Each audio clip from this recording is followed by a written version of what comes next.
चलिए बढ़ते हैं आगे और आपको बता दें, देश के 7 करोड़ से ज्यादा पीएफ अकाउंट होल्डर्स के लिए एक बड़ी खबर है। अब बच्चों की पढ़ाई, शादी या इलाज जैसे जरूरी काम के लिए पीएफ से पैसे निकालना आसान हो जाएगा।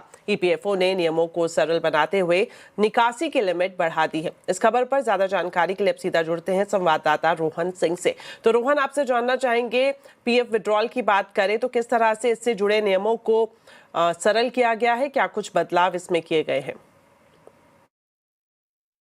जी, एक बहुत ही आम समस्या जो सभी ईपीएफओ सदस्यों के सामने आती थी कि वो अपने ही फंड की निकासी कैसे करें, क्योंकि जो कंडीशंस थी वो बहुत ज्यादा कॉम्प्लिकेटेड थी, कई सारे आपसे कारण मांगे जाते थे। तो अब ईपीएफओ के सेंट्रल बोर्ड ऑफ ट्रस्टीज ने इनमें से कई शर्तों में रियायत देने का फैसला किया है। खासतौर पर अगर आपको शिक्षा, शादी या इलाज जैसी चीजों के लिए जरूरत पड़ती है तो आप अपनी जो कुल राशि है उसका 75% तक उसकी निकासी कर सकेंगे। हालांकि 25% आपको एज अ मिनिमम बैलेंस रखना पड़ेगा। इसके अलावा कुछ ऐसे मामले जिसे स्पेशल सर्कमस्टांसेस कहा गया है, उसमें 100% तक भी निकासी की अनुमति दी गई है।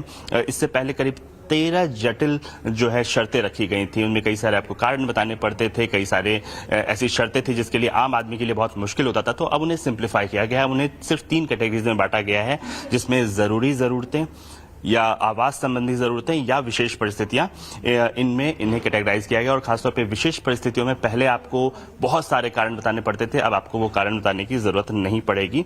इसके अलावा शिक्षा के लिए 10 बार तक और शादी के लिए 5 बार तक निकासी की अनुमति दी गई है। एक और शर्त में जो ढील दी गई है वो है आंशिक निकासी के लिए जो न्यूनतम सेवा की अवधि है उसे कम किया गया है और अब केवल 12 महीने की जो न्यूनतम सेवा है उसके बाद आप जो है निकासी कर सकेंगे।